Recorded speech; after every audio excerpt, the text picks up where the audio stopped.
just a quick update of how the binge eating and changing my life is going. It's now been seven days since I got the book, and it's been quite a while since I actually learned that I had binge eating disorder. And as you guys know, like some of the causes of binge eating disorder are other stressors in your life, trauma in your life, neglect in your life, not being able to handle and manage your emotions. So I'm trying to look and monitor those at the same time as I monitor what I'm eating, which is what step 1 in this book that I'm using is telling me to do. And I'm also using Vyvanse. I've apparently lost 5 pounds since I started all of this, which isn't, again, the main goal, but the goal is to be healthy, and if you can have a healthy weight, then you will be healthier, like get rid of excess fat and make sure your blood pressure is the right level. So it's an important side effect that I've been looking for, but obviously dealing with binge eating is more important. But anyway, this is holiday week, and it's kind of been like more and more people in my life are getting stressed out, more and more people are dealing with emotional problems and emotional struggles and family struggles that a lot of it's due to COVID. Some of it's due to just normal holiday stress.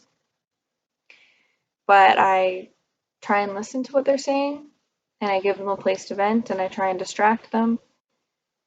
But man, today I woke up and I was in the mood of just extremely pissed off and angry for no reason, just woke up that way. So I skipped my morning routine, which is not helpful when you're dealing with binge eating or when you're having a mental health problem. If you can stick to the same routines, it's important. Instead, I just immediately started cooking the healthiest food I could, because if I cook it, I'll eat it. Also because I had chef's plate and they go bad because you can't refreeze them. But so I made a bunch of really good food, and then I found out I had waffles in my freezer, and I devoured those basically all day instead and barely had any fruits and vegetables, which also doesn't help when you're trying not to binge eat. So I was kind of waiting for my brain to be like, you're gonna binge eat, you should do this. And I ended up going to the grocery store, but I didn't buy too much food. I didn't want it. I was like, oh my god, maybe monitoring is really helping. But now I've been having some adult beverages all evening, which is also not a great way to help with your stress or to keep your binge eating in check. It's actually a major trigger. So not the best decision making, not the greatest mental health day, and I didn't use all the tools I needed. I did have a nap, and I did phone a friend, and I went for a walk. Actually, I went for like 3 walks today to just and get fresh air and stuff, and to just try and get in a better headspace. But it wasn't a great day. Hopefully tomorrow's better because it is Christmas Eve, and like I'm gonna actually see my dad and do some normal stuff.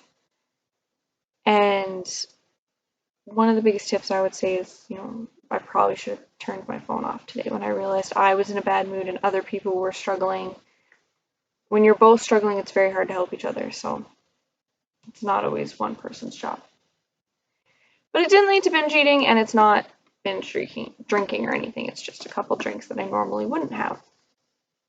So, some wins and some losses, but I think overall it is getting better. I used to binge eat 2 meals a day for like 2 months straight, and now I'm down to 50% of days. So if I've done 6 full days of monitoring, and 3 of those days I've had a binge eating meal.